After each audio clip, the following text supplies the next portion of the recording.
Saludos hermanos y hermanas de Pescador de Hombres. Hoy tenemos un tema fuerte.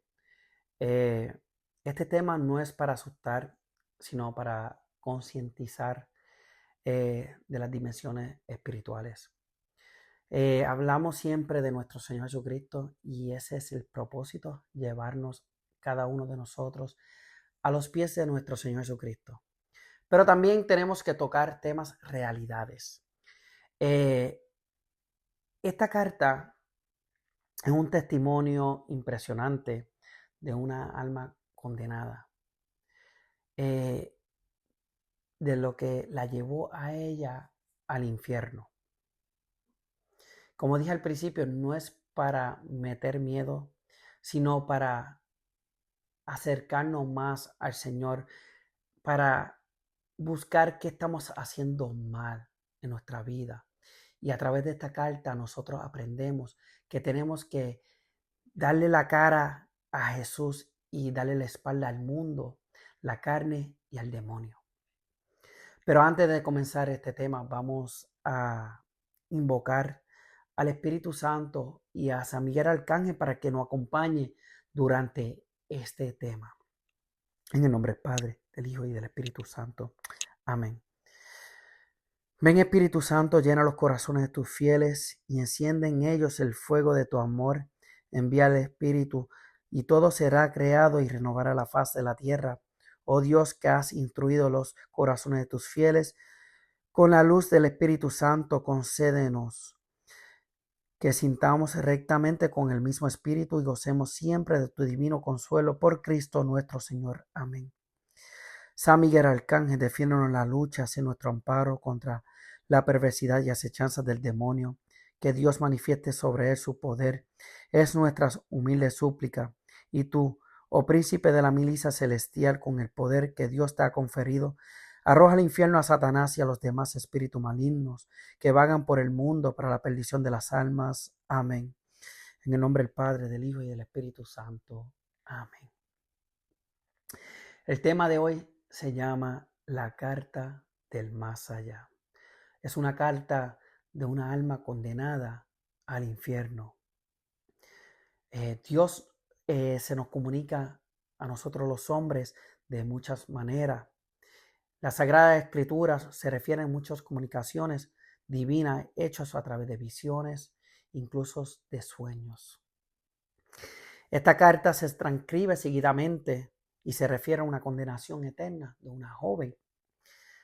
A primera vista podemos ver que es como si fuera una novela, pero no lo es.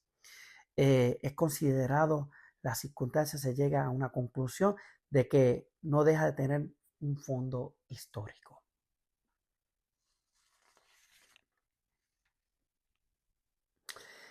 Esta carta fue encontrada en una curria de una monjita que se llama Clara.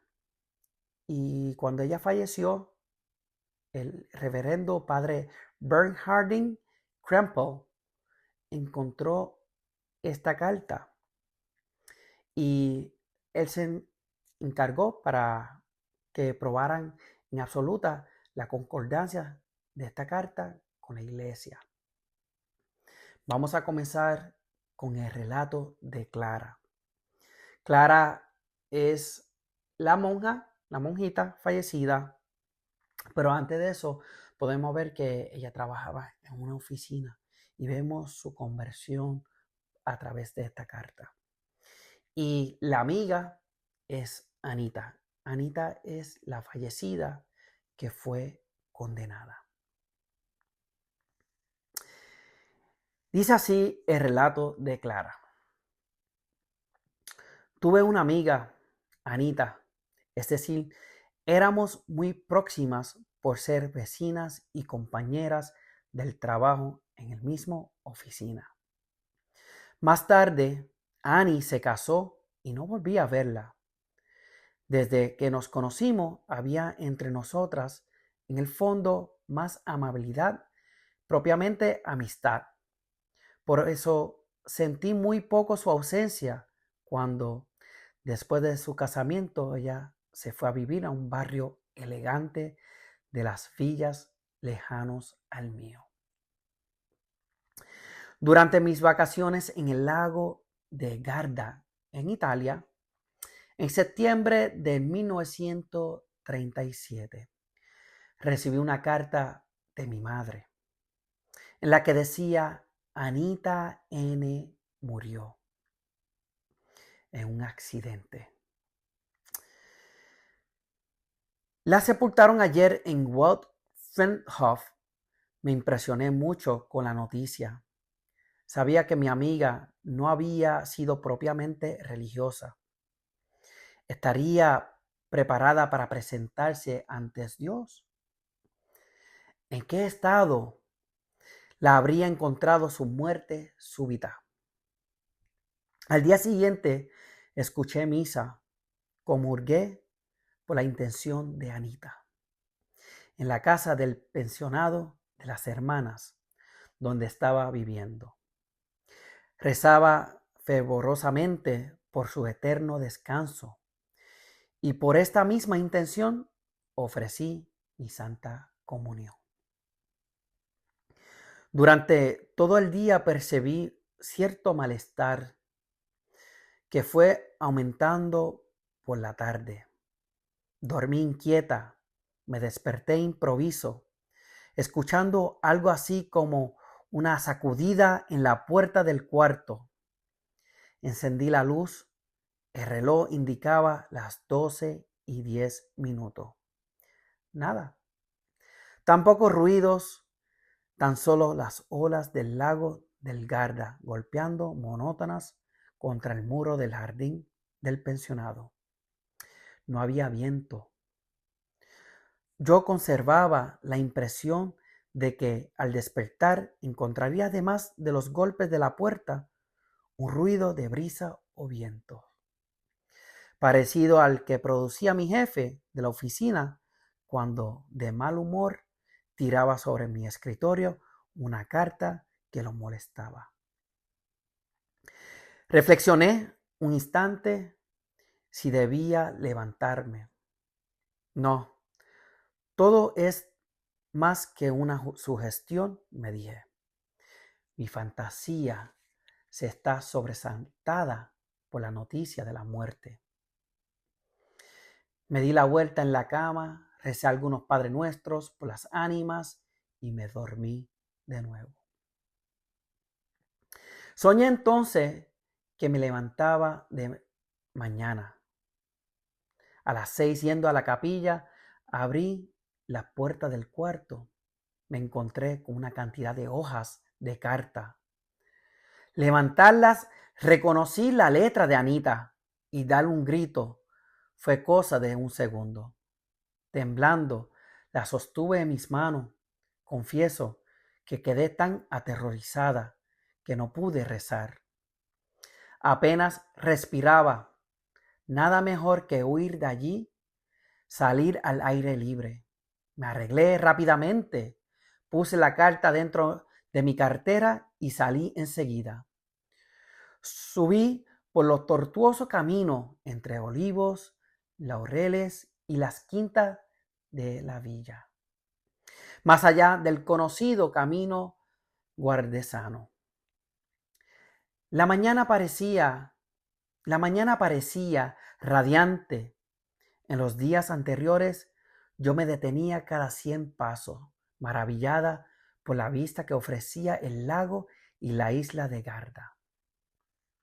El suavísimo azul del agua que me refrescaba, como una niña que miraba y admiraba a su abuelo.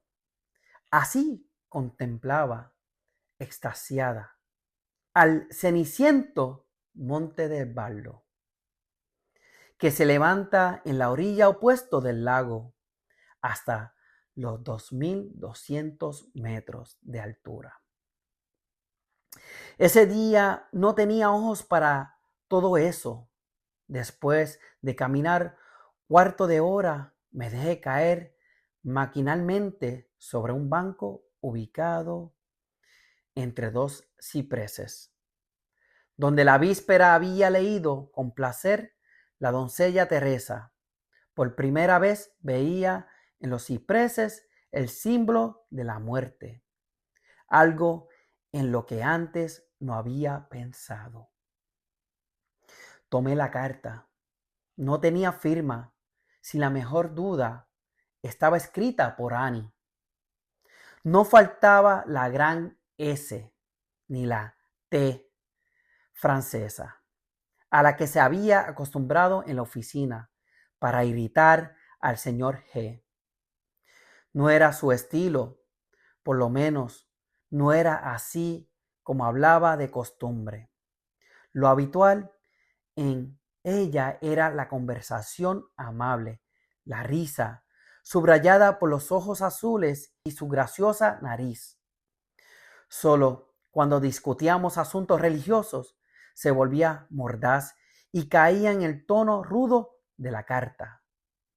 Yo misma me sentí envuelta por su excitada cadencia. He aquí la carta del más allá de Anita N. Palabra por palabra, tal como la leí en el sueño. Vamos a comenzar con la carta de Anita. La carta.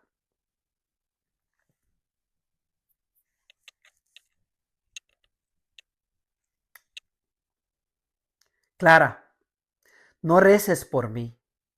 Estoy condenada. Si te doy este aviso, es más, voy a hablarte largamente sobre esto. No creas que lo hago por amistad. Quienes estamos aquí ya no amamos a nadie. Lo hago como obligada.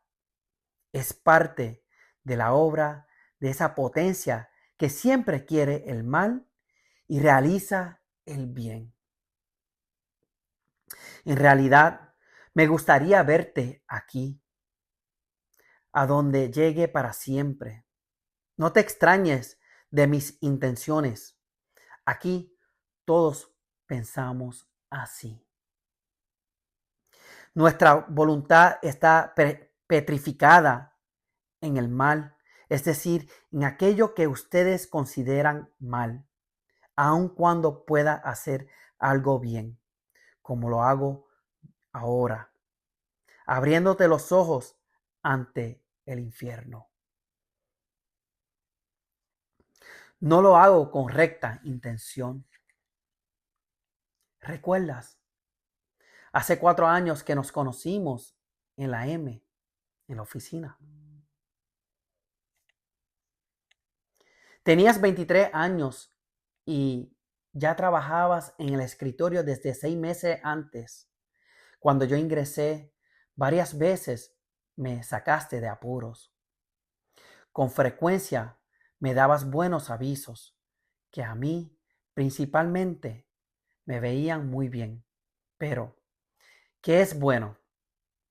Yo, yo ponderaba en aquel entonces tu caridad. Ridículo. Tus ayudas eran pura ostentación, algo que desde entonces sospechaba. Hermanos, vemos que Anita hace esta carta como que una obligación y ve el odio que ya Anita presenta desde el infierno, porque ya no hay amor, porque nuestro Señor es amor. Y la misma Anita desea que Clara esté con ella. Es triste. Seguimos. Aquí no reconocemos bien alguno, en absolutamente nadie. Pero ya conociste mi juventud. Es el momento de llenar algunas lagunas. De acuerdo con los planes de mis padres, yo nunca tendría que haber existido. Por un descuido se produjo la desgracia de mi concepción. Mis hermanas tenían 14 y 16 cuando vine al mundo. Ojalá no hubiera nacido. Ojalá pudiera aniquilarme, huir de todos estos tormentos. No hay placer comparable al acabar mi existencia. Así como se reduce a ceniza un vestido sin dejar vestigios. Pero es necesario que exista.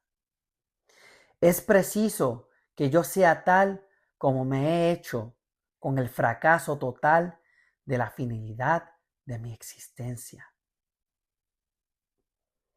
La importancia de la concepción, lo hermoso que es la concepción, y ella misma se dice que es una desgracia, que su concepción fue una desgracia, porque ya su alma tiene el rechazo totalmente de nuestro Señor. Ella rechazó a Jesús, rechazó al Padre, rechazó al Espíritu Santo.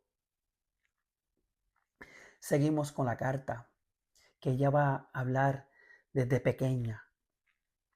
Cuando mis padres entonces, solteros, se mudaron del campo a la ciudad, perdieron el contacto con la iglesia. ¿Cuántos de nosotros perdemos ese contacto de la iglesia? Rechazamos la iglesia que Cristo fundó. Era mejor así. Mantenía relaciones con personas desvinculadas de la religión. Dice que la religión no es necesaria, que es de hombre. Ojo. Se conocieron en un baile y se vieron obligados a casarse 6 meses después.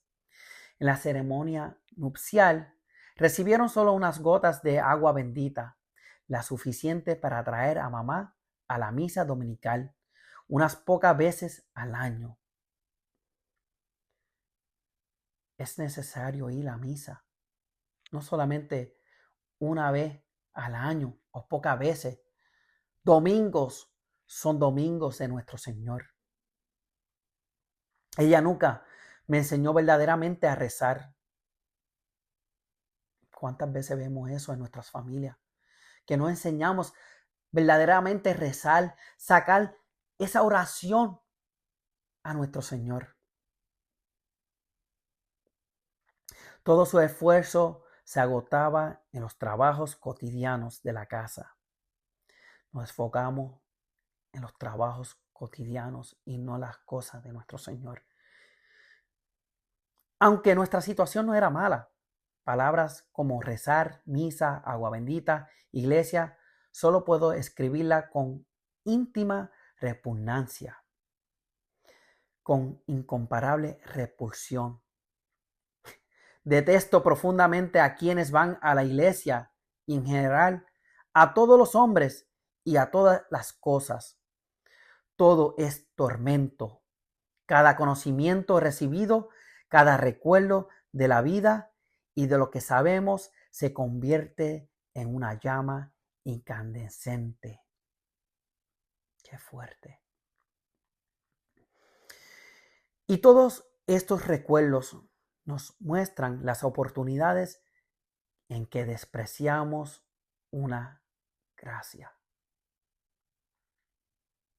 Hermanos, hermanas, ¿cuántas veces nosotros despreciamos una gracia que nos da nuestro Señor? Ojo, cómo me atormenta esto. No comemos, no dormimos, no andamos sobre nuestros pies. Espiritualmente encadenados.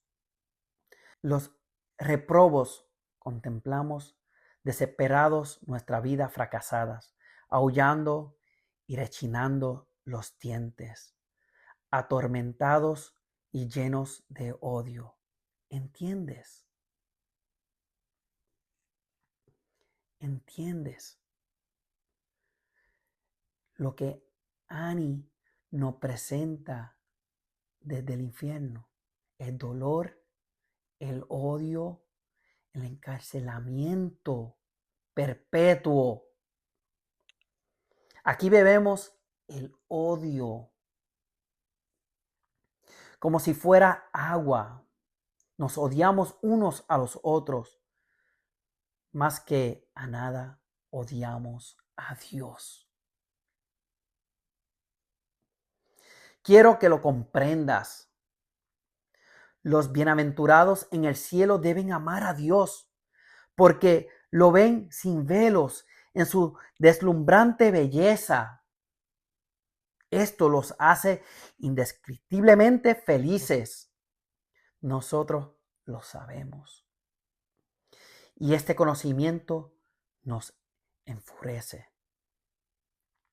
Los hombres en la tierra que conocen a Dios por la creación y por la revelación pueden amarlo, pero no están obligados en hacerlo.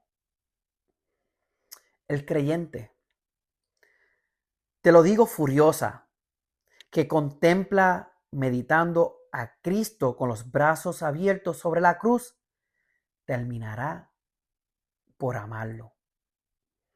Pero el alma a la que Dios se acerca, fulminante como vengador y justiciero, porque un día fue repudiado, como ocurrió con nosotros. Esta no podrá sino odiarlo, como nosotros lo odiamos. Lo odia con todo ímpetu de su mala voluntad. Lo odia eternamente a causa de la deliberada resolución de apartarse de Dios con el término de su vida terrenal. Nosotros no podemos revocar esta perversa voluntad, ni jamás queríamos hacerlo. Escuchen esto. ¿Comprendes ahora por qué el infierno dura eternamente? Porque nuestra obstinación nunca se derrite, nunca termina. Y contra mi voluntad agrego que Dios es misericordioso, aún con nosotros. Digo, contra mi voluntad. Porque aunque diga estas cosas voluntariamente, no se me permite mentir, que es lo que quería. Dejo muchas informaciones en papel contra mis deseos. Debo también estrangular la avalancha de las palabrotas que quería vomitar. Dios fue misericordio con nosotros porque no permitió que derramáramos sobre la tierra el mal que hubiéramos querido hacer.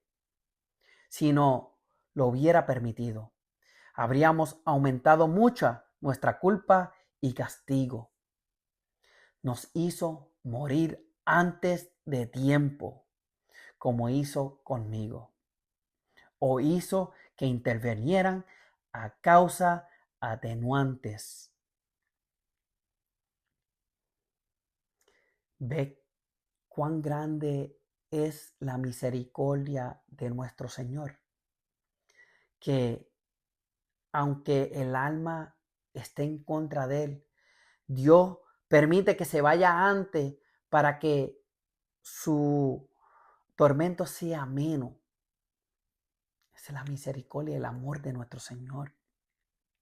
Dios es misericordioso porque no nos obliga a aproximarnos a Él más de lo que estamos en este remoto lugar infernal. Eso disminuye el tormento. Cada paso más cerca a Dios me causaría una aflicción mayor que la que produciera un paso más rumbo a una hoguera. Te desagradé un día al contarte durante un paseo lo que dijo mi padre pocos días antes de mi comunión. Alégrate, Anita, por los vestidos nuevos. El resto no es más que una burla. ¿Cuántas personas han dicho que solamente la Eucaristía es un símbolo? Lo cogen como si fuera una burla. Casi me avergüenzo de su desagrado. Ahora me río. Ve ese odio que tienen desde el infierno. Lo único razonable de toda aquella comedia era que se me permitiera comulgar a los niños a los 12 años. Yo ya estaba en aquel entonces bastante poseída por el placer del mundo. Fuerte. ¿Cuánto estamos con el placer del mundo? Sin escrúpulos dejaba a su lado las cosas religiosas. No tomé en serio la comunión. La nueva costumbre de permitir a los niños que recibieran su primera comunión a los 7 años nos produce furor. Y voy a parar ahí un segundito. Ve la gracia de recibir lo más pronto posible el cuerpo y la sangre de nuestro Señor Jesucristo. Porque hasta los demonios le da furor. Hasta los que están condenados le da furor. Porque no quieren verte cerca de Jesús. Empleamos todos los medios para burlarnos de esto, haciendo creer que para comulgar debes haber compresión. Mucha gente dice eso. Es necesario que los niños hayan cometido algunos pecados mortales. La blanca hostia será menos perjudicial entonces que si la recibes cuando la fe, la esperanza y el amor, frutos del bautismo, escupo sobre todo esto, todavía están vivos en el corazón del niño, de la inocencia del niño. El dolor que le produce la inocencia de los niños. Debemos permanecer esa inocencia en nuestros niños y no llevarlo a este mundo que lo lleva en contra de nuestro Señor. ¿Te acuerdas que yo pensaba así cuando estaba en la tierra? Vuelvo a mi padre. Peleaba mucho con mi mamá. Pocas veces te lo dije porque me avergonzaba. Qué cosa ridícula la vergüenza. Aquí todo es lo mismo. Mis padres ya no dormían en el mismo cuarto. Yo dormía con mamá. Papá lo hacía en el cuarto contiguo donde podía volver a cualquier hora de la noche. Bebía mucho y se gastó nuestra fortuna. Mis hermanas estaban empleadas. Decían que necesitaban su propio dinero. Mamá comenzó a trabajar. Durante el último año de su vida, papá la golpeó muchas veces cuando ella no quería darle dinero. Conmigo, él siempre fue amable. Un día te conté un capricho de que quedaste escandalizada. ¿Y de que no te escandalizaste de mí? Cuando devolví 2 veces un par de zapatos nuevos por la forma de los tacos. No era bastante moderna. En la noche en que papá murió, víctima de una apoplejía, ocurrió algo que nunca te conté, por temor a una interpretación desagradable. Hoy, sin embargo, debes saberlo. Es un hecho memorable. Por primera vez, el espíritu que me atormenta se acercó a mí. Yo dormía en el cuarto de mamá. Su respiración regular revelaba un sueño profundo. Entonces escuché pronunciar mi nombre. Una voz desconocida murmuró: ¿qué ocurriría si muere tu padre? Ya no quería papá desde que había empezado a maltratar a mi madre. En realidad no amaba absolutamente a nadie, solo tenía gratitud hacia algunas personas que eran bondadosas conmigo. El amor sin esperanza de restricción en esta tierra solamente se encuentra en las almas que viven en estado de gracia. No era ese mi caso. Ciertamente, él no morirá, le respondía el misterioso interlocutor. Tras una breve pausa, escuché la misma pregunta. ¿Él no va a morir? Repliqué con brusquedad.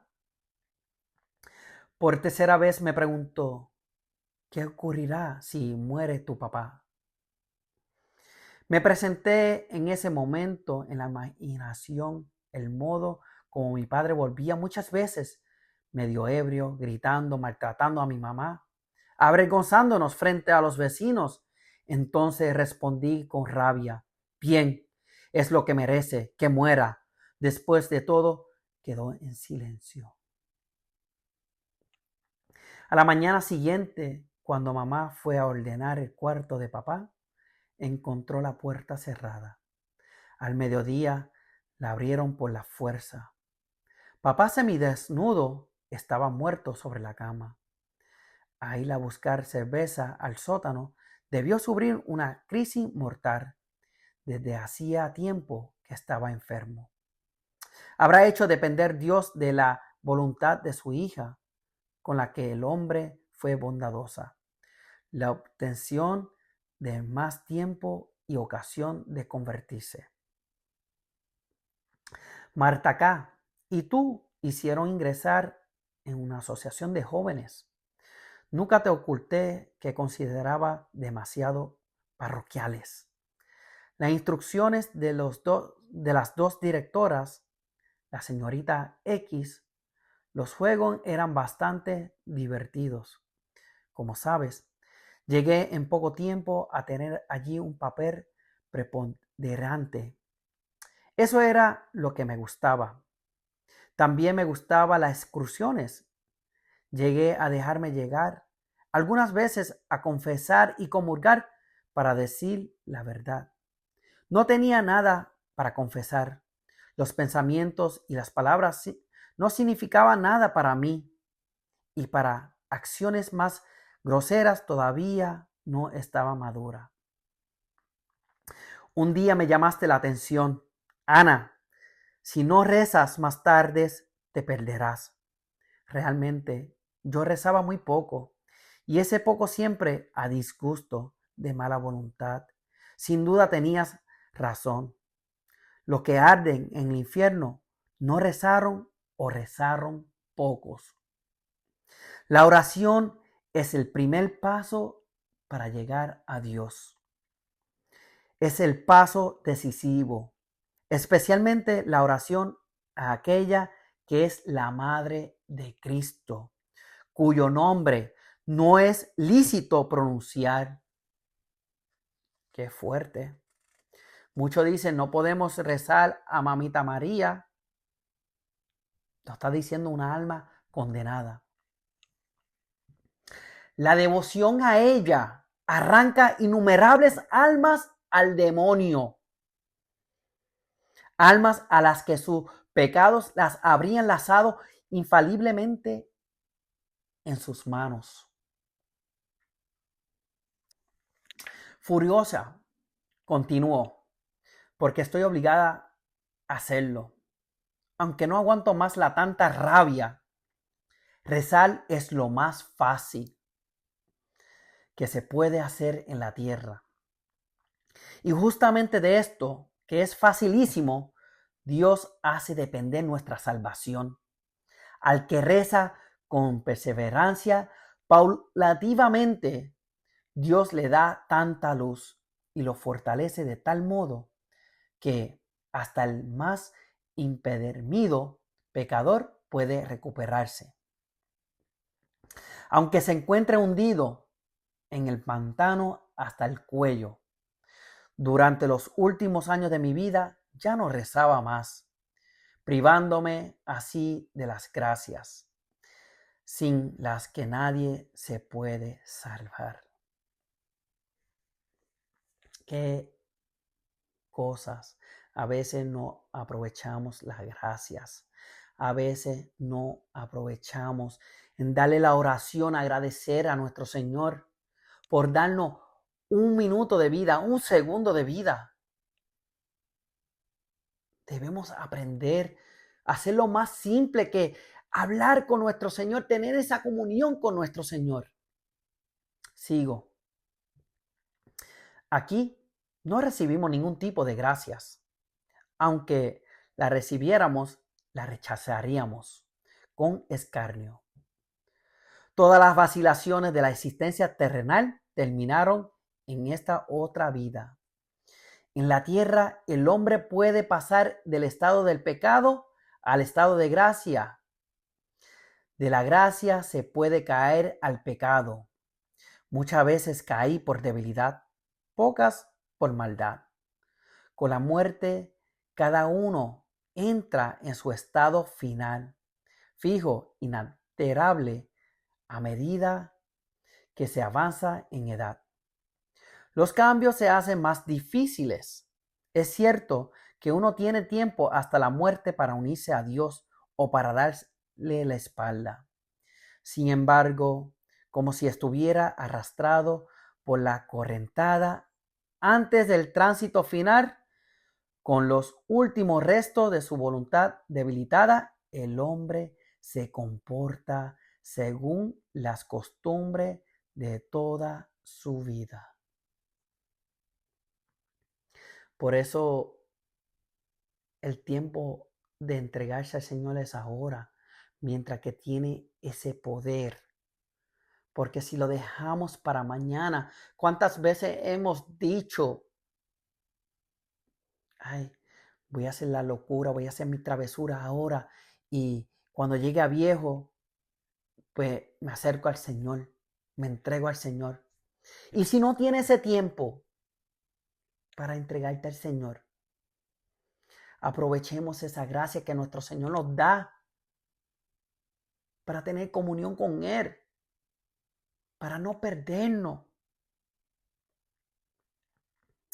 El hábito, bueno o malo, se convierte en una segunda naturaleza. Es esta la que lo arrastra en el momento supremo. Así ocurrió conmigo. Viví años enteros apartada de Dios. En consecuencia, en el último llamado de la gracia, me decidí contra Dios. La fatalidad no fue haber pecado con frecuencia, sino que no quise levantarme más. Muchas veces me invitaste para que asistiera a las predicaciones o que leyera libros de piedad. Mis excusas habituales eran la falta de tiempo. ¿Acaso podría querer aumentar mis dudas interiores? Finalmente, tengo que dejar constancia de lo que sigue. Al llegar a este punto crítico, pocos antes de salir de la asociación de jóvenes, me habría sido muy difícil cambiar de rumbo. Me sentía insegura y desdichada, pero frente a la conversión se levantaba una muralla. No sospechaste que fuera tan grave. Creía que la solución era simple, que un día me dijiste, tienes que hacer una buena confesión. Algo que yo siempre digo en mis mensajes, una buena confesión. Es tiempo de nosotros examinarnos porque somos pecadores y a través de la concupiscencia nos lleva a pecar y nos aleja de nuestro Señor.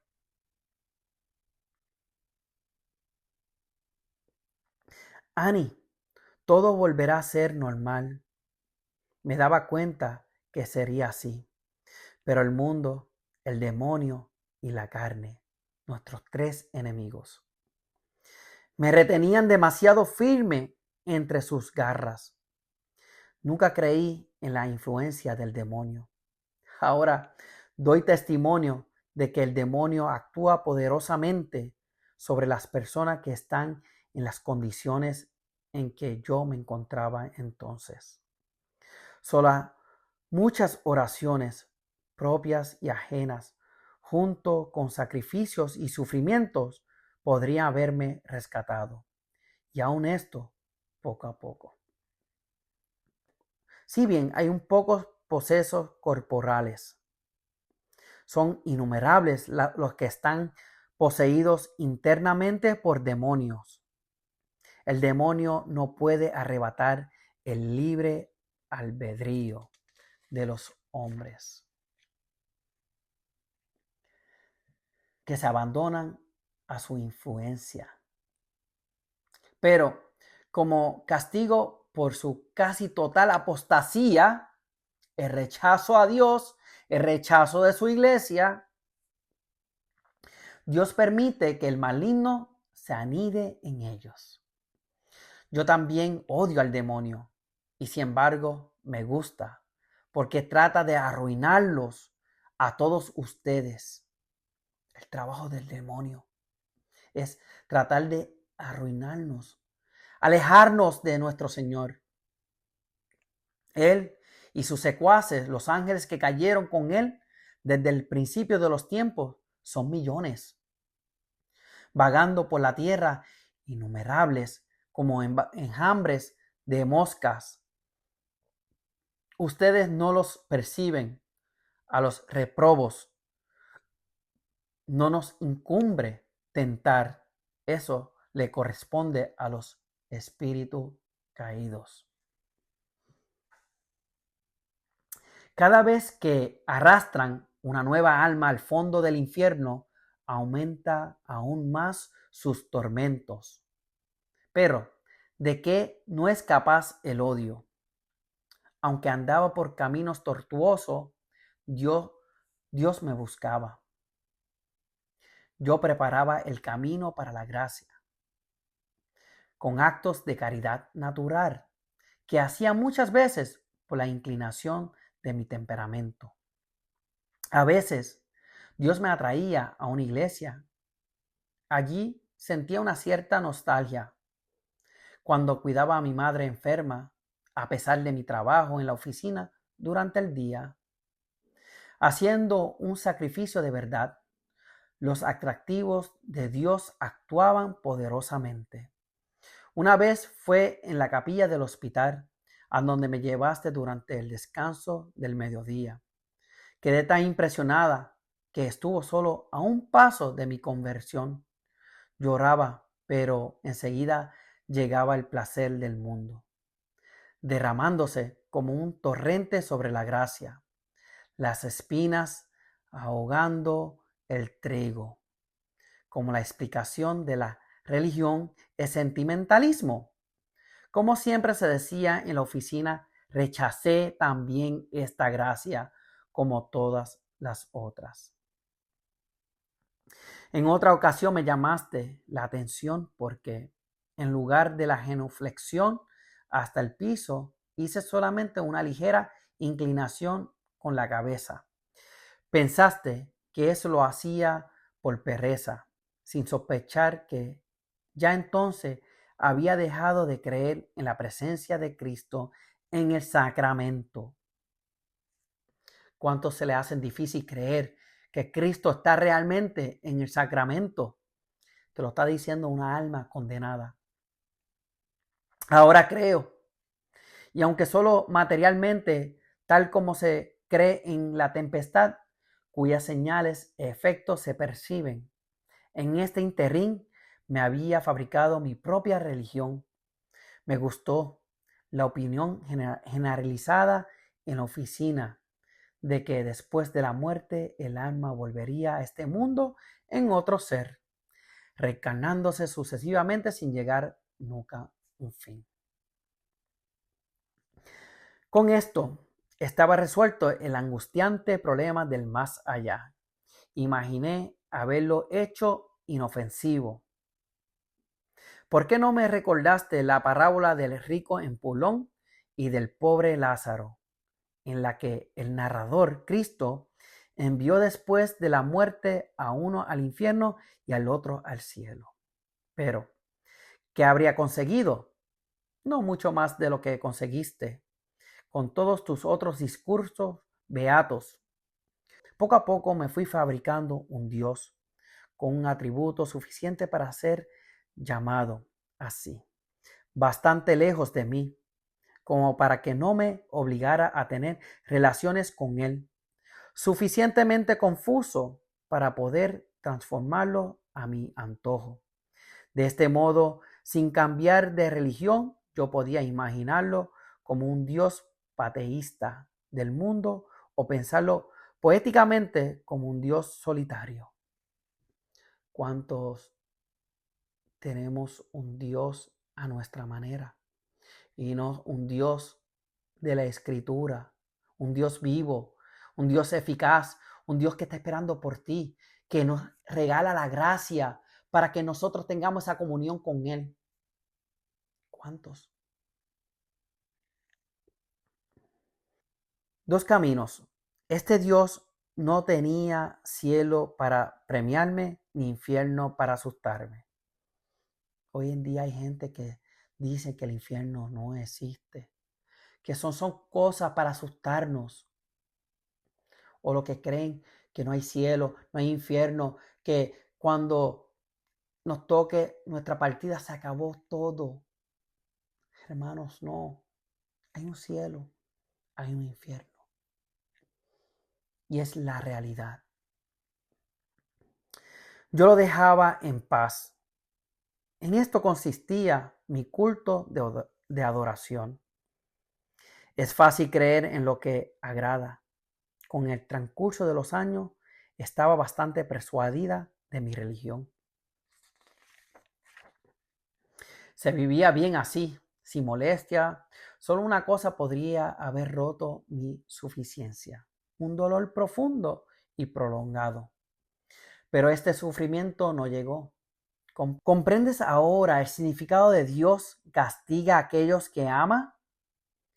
Durante un domingo de julio, la Asociación de Jóvenes organizaba un paseo. Me gustaban las excursiones, pero los discursos insípidos y demás beaterías, otra imagen muy diferente de Nuestra Señora de las Gracias de estaba desde hacía poco en el altar de mi corazón. Era el distinguido Max, del almacén de al lado. Ya habíamos conversado entretenidos varias veces. Justamente ese domingo me invitó a pasear. La otra con la que acostumbraba a salir estaba enferma en el hospital. Él había comprendido que lo miraba mucho, pero yo no pensaba en casarme todavía. Su posición económica era muy buena, pero también demasiado amable con todas las otras jovencitas. En aquel entonces yo quería un hombre que me perteneciera exclusivamente como única mujer. Siempre conservé una cierta educación natural. Eso es verdad.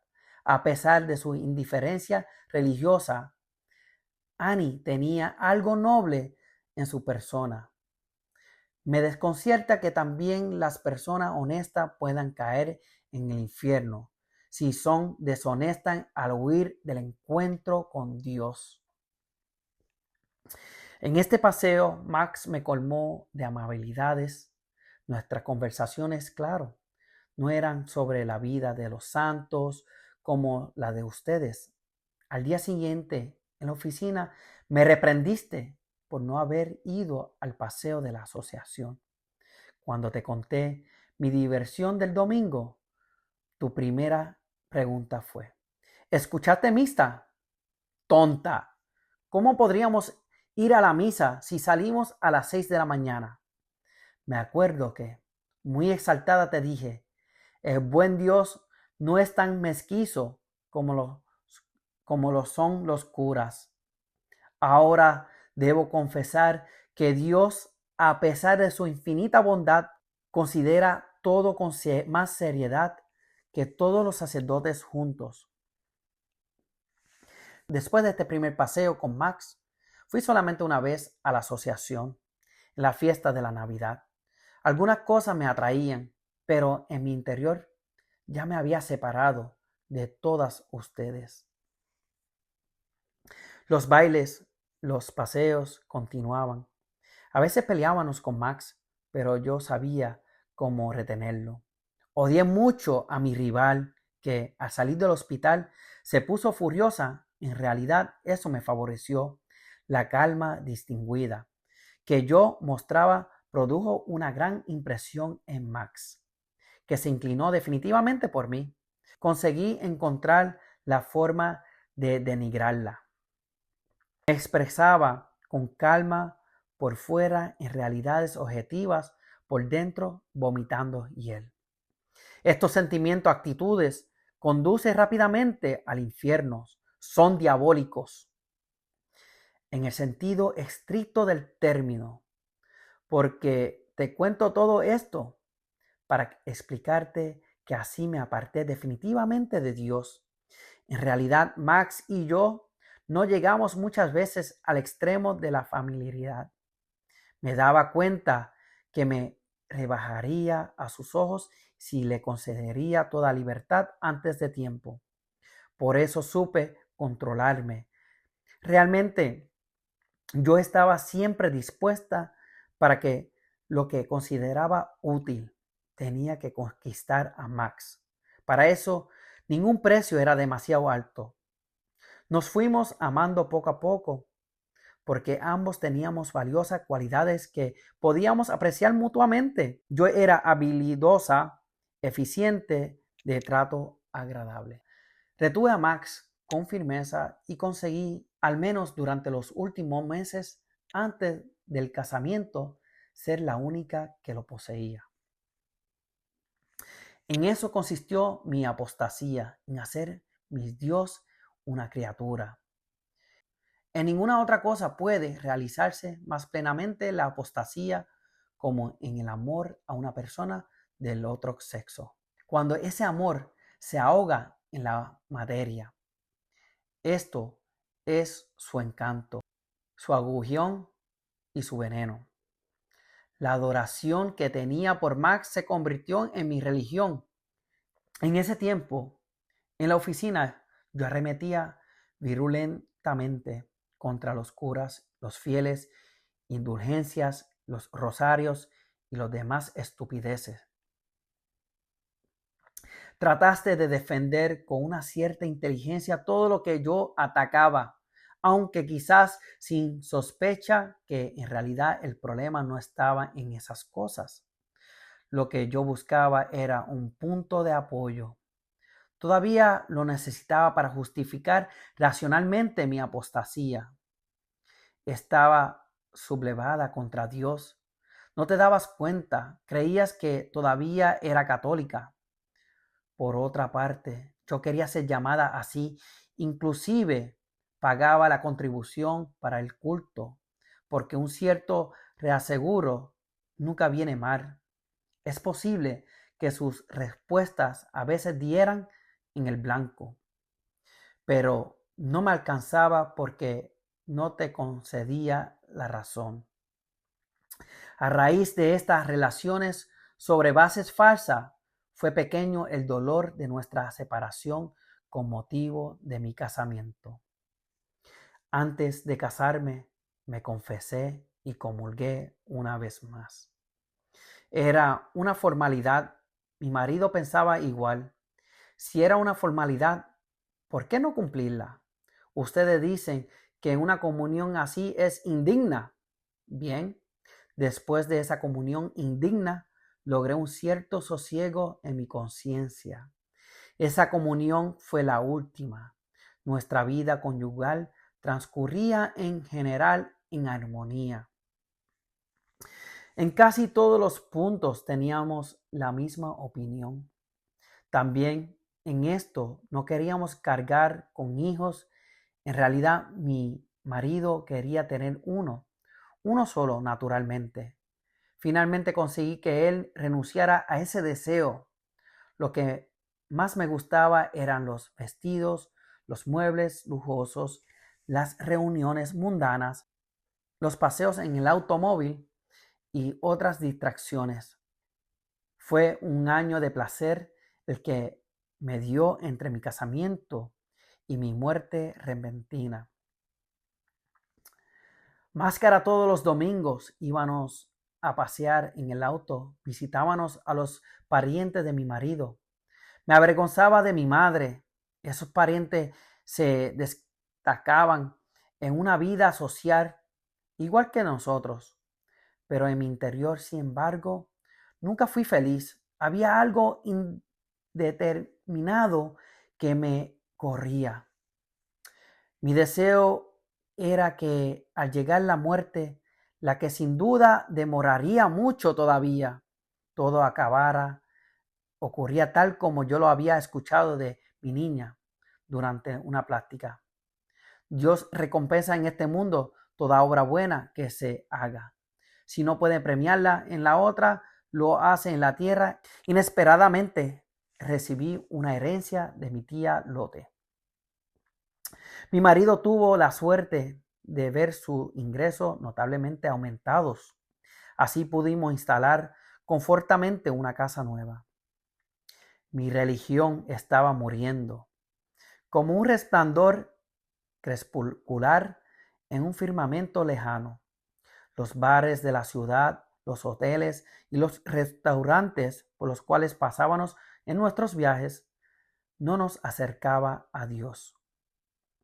Todos los frecuentaban, vivían como nosotros, de fuera hacia adentro, no de dentro hacia afuera.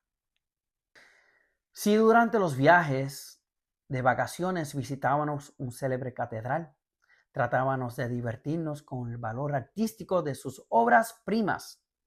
Los sentimientos religiosos que irritaban especialmente las iglesias medievales, yo los neutralizaba, criticando circunstancias accesorias de un hermano lego que nos guiaba. Criticaba su negligencia en el aseo, criticaba el comercio de los piadosos monjes que fabricaban y vendían licor, criticaba el eterno repique de campanas llamadas a los sagrados oficios, diciendo que el único fin era ganar dinero. ¿Cuánto critican eso hoy en día? A los frailes, a los sacerdotes que están haciendo trabajo de honra para mantener las parroquias, para mantener las cosas sagradas que hay dentro de esas parroquias. Así era como conseguía apartar a las gracias. Cada vez que me llamaba, especialmente descargaba mi mal humor frente a algunas pinturas de Edad Media, representando al infierno en libros. Cementerios y otros lugares. Allí el demonio asaba a las almas sobre el fuego rojo o amarillo, mientras sus compañeros con largas colas le traen más víctimas. Clara, el infierno puede ser dibujado, pero nunca exagerado. Siempre me burlaba del fuego del infierno. Acuérdate de una conversación durante la cual te puse un fósforo encendido bajo la nariz, preguntándote, ¿así huele? Apagaste enseguida la llama. Aquí nadie consigue hacerlo. Te digo más, el fuego que habla la Biblia no es el tormento de la consecuencia. El fuego es fuego. Debe ser interpretado al pie de la letra. Cuando aquel dijo, apartaos de mí, malditos, id al fuego eterno, al pie de la letra. ¿Y cómo puede ser tocado un espíritu por el fuego material? Preguntarás. ¿Y cómo puedes sufrir tu alma en la tierra si pone el dedo sobre una llama? Tampoco tu alma se quema, mientras tanto el dolor lo sufre todo el individuo. Del mismo modo, nosotros estamos aquí espiritualmente presos al fuego de nuestro ser y de nuestras facultades. Nuestras almas carecen de la agilidad que les sería natural. No podemos pensar ni querer lo que queríamos. No te sorprendas de mis palabras. Es un misterio contrario a las leyes de la naturaleza material. El fuego del infierno quema sin consumir. Nuestro mayor tormento consiste en saber que nunca veremos a Dios, el apartarse de nuestro Señor. ¿Cómo puede atormentarnos tanto esto si en la tierra no nos era indiferente? Mientras el cuchillo está sobre la mesa, no te impresiona. Le ves el filo, pero no lo sientes. Pero si el cuchillo entra en tus carnes, gritará con dolor. Ahora sentimos la pérdida de Dios, antes solo pensábamos en ella. Ahora sentimos la pérdida de Dios, antes solo pensábamos en ella. No todas las almas sufren igual. Cuanto mayor fue la maldad, cuanto más frívolo y decidido, tanto más le pesa al condenado la pérdida de Dios. Tanto más lo sofoca la criatura de que abusó. Los católicos que se condenan sufren más que los de otras religiones. Escuchen eso, voy a repetirlo. Los católicos que se condenan sufren más que las otras religiones, porque recibieron y desaprovecharon, por lo general, más luces y mayores gracias. Los que tuvieron mayores conocimientos sufren más duramente que los que tuvieron menos. El que pecó por maldad sufre más que el que cayó por debilidad, pero ninguno sufre más de lo merecido. Oh, si esto fuera verdad, tendría motivo para odiar. Oh, si no fuera de verdad, tendría un motivo para odiar. Indiferencia. Un día me dijiste, nadie va al infierno sin saberlo. Eso habría sido revelado a una santa. Yo me reía mientras me atrincheraba en esta reflexión. Siendo así, siempre tendré tiempo suficiente para volver atrás. Esta revelación es exacta, aunque antes esta revelación es exacta. Antes de mi muerte repentina, es verdad, no conocía al infierno tal como es. Ningún ser humano lo conoce, pero estaba perfectamente enterada de algo.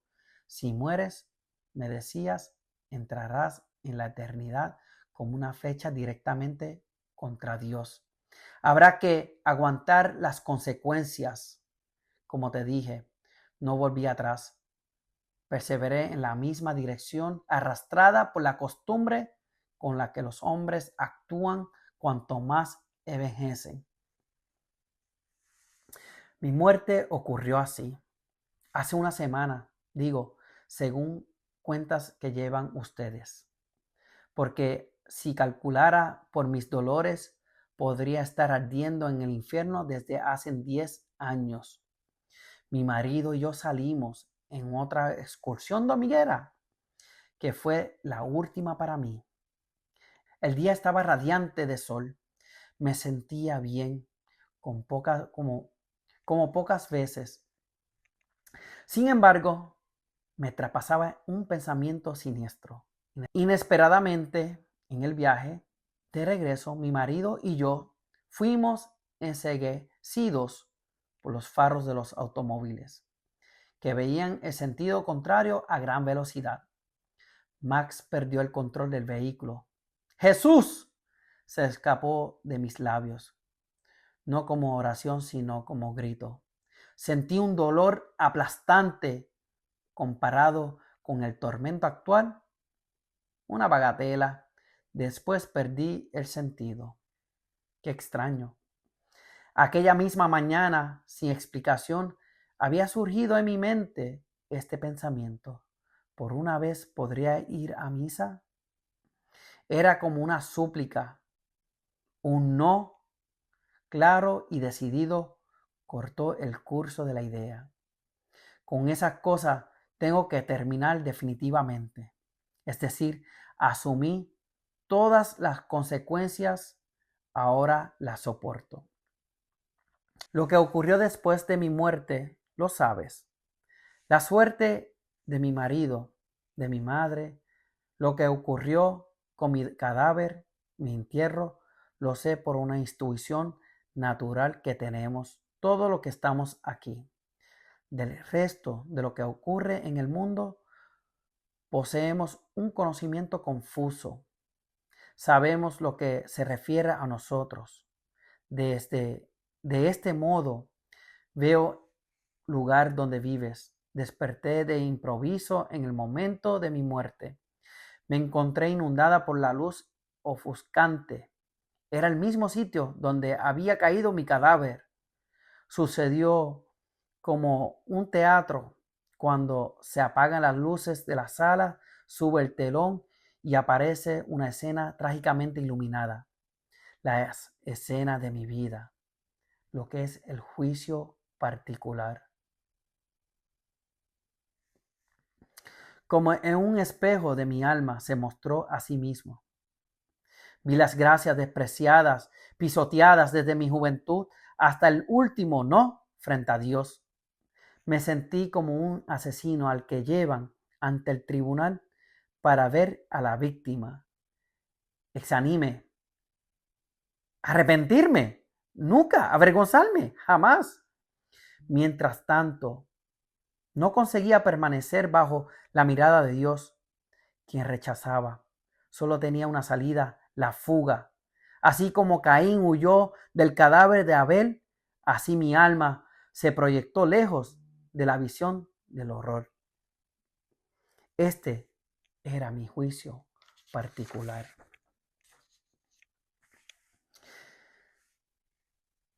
Habló el invisible juez: apártate de mí. De inmediato, mi alma, como una sombra amarilla y de azufre, se despegó al lugar del eterno tormento. El epílogo de Clara. Luz en la ventana, así terminó la carta de Anita sobre el infierno. Las últimas palabras eran casi ilegibles. Tan torcidas estaban las letras cuando terminé de leer la última línea. La carta se convirtió en ceniza. ¿Qué es lo que escucho? En medio de los duros términos de las palabras que imaginaba haber leído, resonó el dulce tañido de una campana.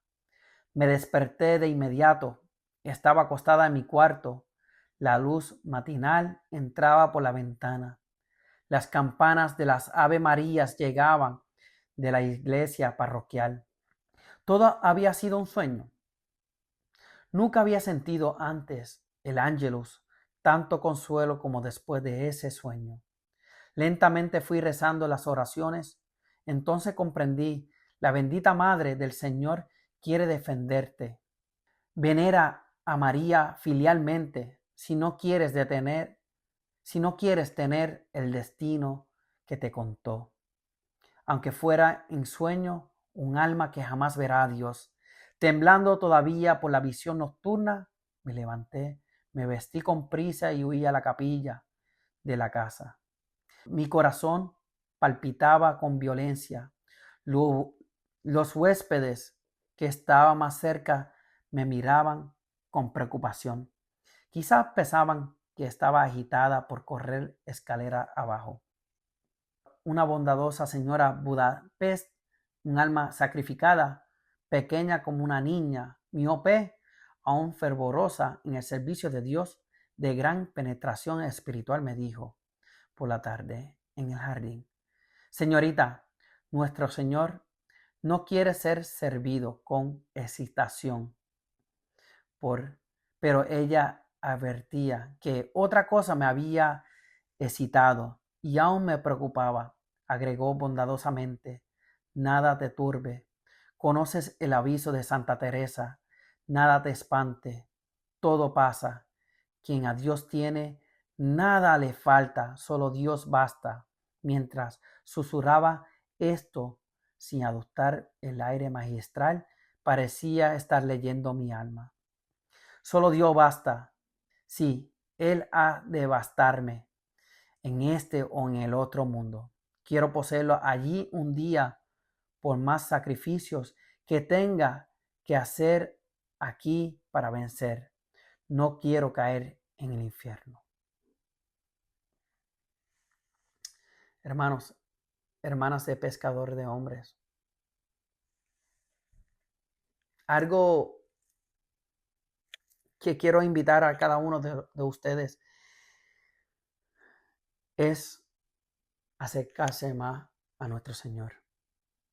Aunque esto fue de un sueño, pero ¿cuánta realidad tiene este sueño?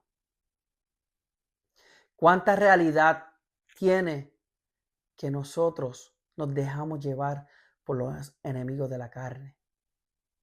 Por nuestros enemigos, que es la carne, el demonio y el mundo. ¿Por qué nos dejamos de llevar por la carne, por el demonio, por el mundo, sin darnos cuenta? Hoy el Señor te quiere decir, no sea como Anita, que no aprovechó las gracias. Si eres católico, no desaproveche la gracia de tener la Santa Iglesia Católica.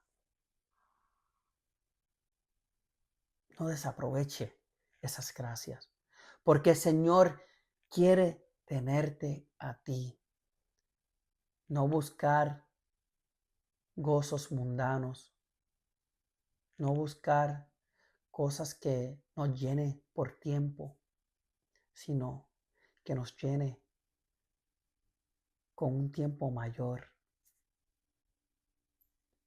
Hermanos y hermanas de Pescador de Hombres, con esto los dejo.